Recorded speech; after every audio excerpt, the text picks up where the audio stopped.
welcome back to your Wellness Wednesday edition of Afternoon Express.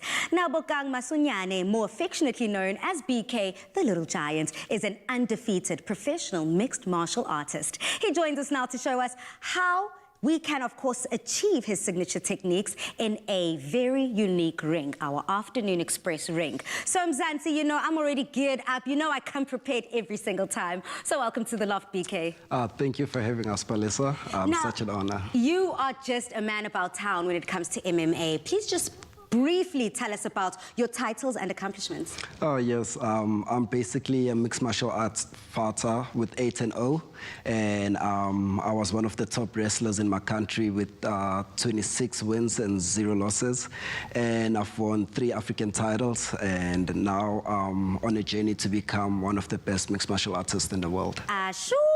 I mean, when I said I'm bringing on the big guns, the heavyweights, I meant quite literally. I mean, you brought someone with you who's just going to help us demonstrate some of these moves, ne? Yes, this is my training partner, Wade, and physiotherapist. And so we're about to show some sweet stuff. I love that. So just in case I sprain a muscle, Wade will also be able to fix me. I love that. I'm all about it, 2-in-1. Okay, so let's go for the first little demo, or I don't even know what you call it. Yes, it's a demo. Okay. So the first thing I'm going to show, it's called a jab. Very simple, most effective technique in a fight. So it's always using your front hand.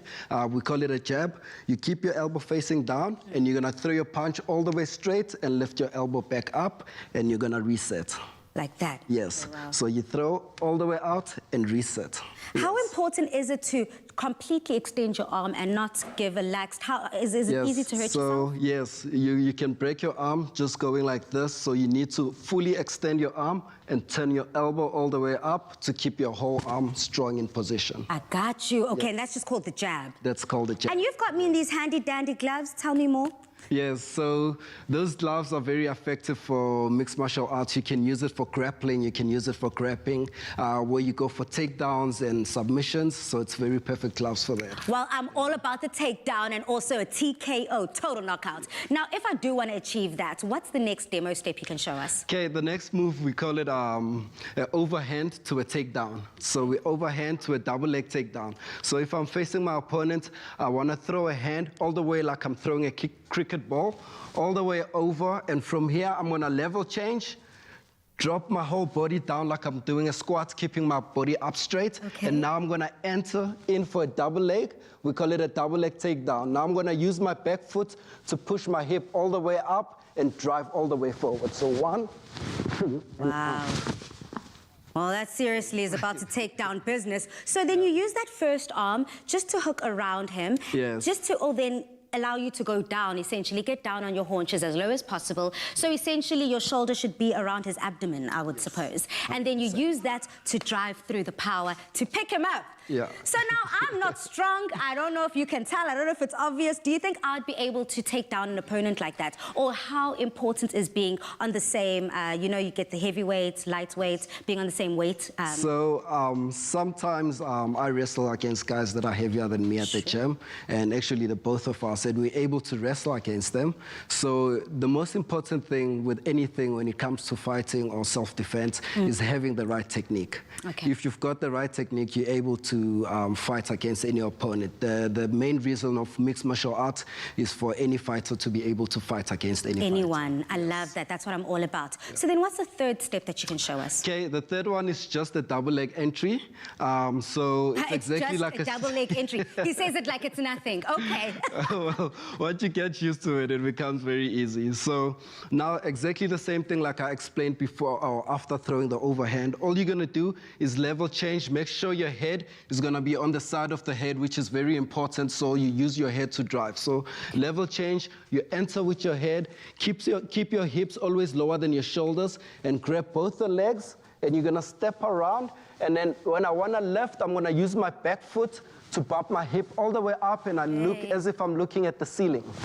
When you lift him. And I look as if I'm looking at the ceiling. It seems like with a lot of these lifts, you have to start at the hips. Yes, so most people think when you do a lift is using your arm for strength. Actually, your arms, you use them to grab. Your legs are way stronger than your arms. So it's very important to make use of your whole body actually when you're doing takedowns like this. Okay, I got you. And speaking of your legs, you've got something very exciting for me. You know, yes. South Africa, if I wasn't wearing heels, I would be doing this. So I'm going to blame it on the heels today. Show us what you've got last. So the next kick, we call it the spinning kick. So this is a very explosive, one of the high-risk techniques.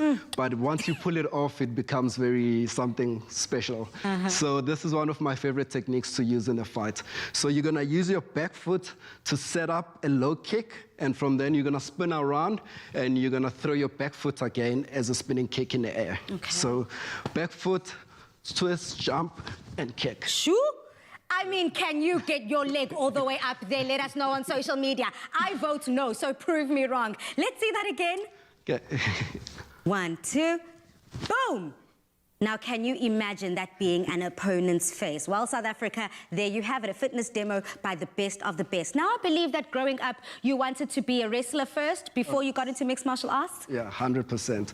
I was actually aspiring to become a world champion in wrestling. Wow. And unfortunately, it was very difficult for me to make a living out of wrestling. And I've always been a fan of mixed martial arts. Yeah. And I decided to try it out. And I had the support of my family and friends.